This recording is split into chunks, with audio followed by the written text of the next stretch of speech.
ES Audio. Hi, I'm John Weeks, and this is the Evening Standard's Tech and Science Daily. Coming up, the Xbox games just announced by Microsoft. But first, a Google engineer has been put on leave after claiming that one of the company's chatbots can express thoughts and feelings. 41-year-old Blake Lemoine said the laMDA chatbot, which was designed to have free-flowing conversations about almost anything, had conversations with him about rights and personhood.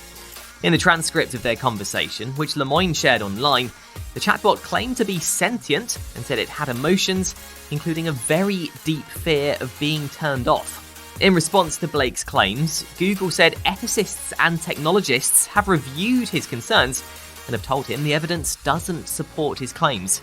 They said laMDA tends to follow along with prompts and leading questions, going along with the pattern set by the user. So there's some quite big ethical issues that arise from this. And when we use AI or machine learning or use data in London, we don't do it just to aggregate all of the data because we want to. We do it because human beings have posed a particular problem to solve. Theo Blackwell, London's Chief Digital Officer, has been speaking to us at London Tech Week about the ethics behind using AI. He said big tech firms experimenting with artificial intelligence should be open about what they're doing. I think it's really important that these tech companies work in the open, that they're able to explain the purpose for why they're doing that, rather than say, because it can be done, it should be done. And you can hear more from Theo Blackwell in today's Leader, which comes out at 4 p.m. Now, London Tech Week is a huge networking event for small startups as well as massive firms like Microsoft and Amazon. But it's not just for what you might think of as traditional kinds of tech. We have some people here who've created a gaming system to teach children how to code. We also have a tech company that's fertility tech, helping people explore different and easier ways to get pregnant. The beauty of the word tech is it really can be an umbrella. Elke Goldstein from Informa, the firm behind the event, told us one of the things the big companies will be looking out for this week is something called a unicorn, the owner of a startup which proves to be hugely valuable. The idea, the hope, the daydream that any founder could be a unicorn is possible. I think that it has to be a good idea and it has to be a great leader.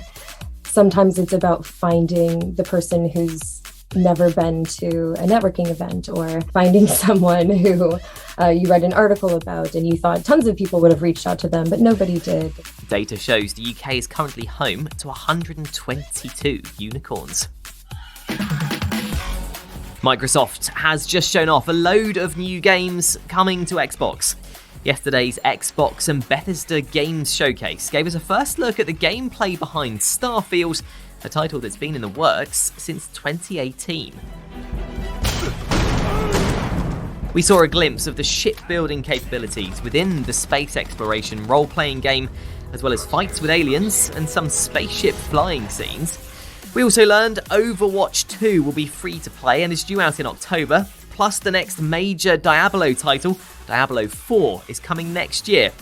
And there's a new Minecraft spin-off coming too, Minecraft Legends, which asks you to unite the overworld.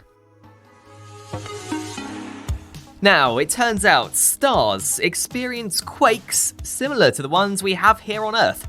New data on nearly 2 billion stars in the Milky Way shows the star quakes occur on stars' crusts, which cause the shape of the star to change. The unexpected discovery comes from the latest data release from the Gaia Space Observatory.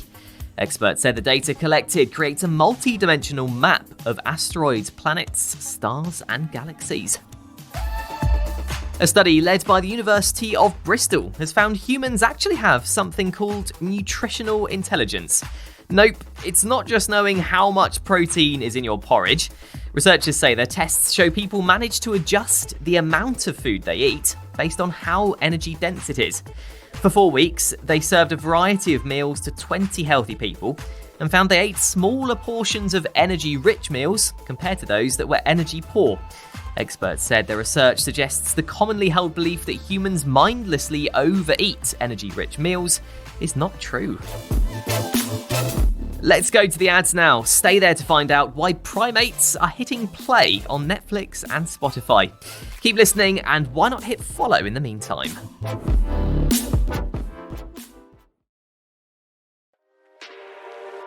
Welcome back. Researchers at Nottingham Trent University are hoping to develop tests which are better at predicting resistance to new antibiotics before it occurs in patients.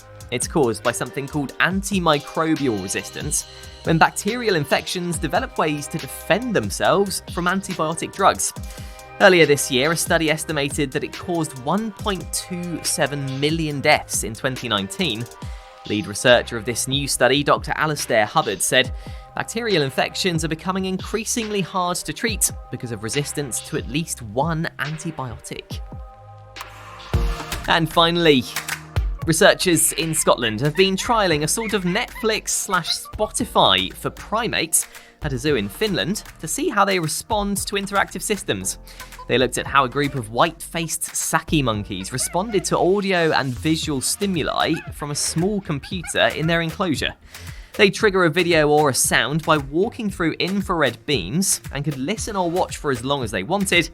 But the researchers found the Sakis' interactions were mostly short, lasting just a few seconds, and over time, their interactions dropped.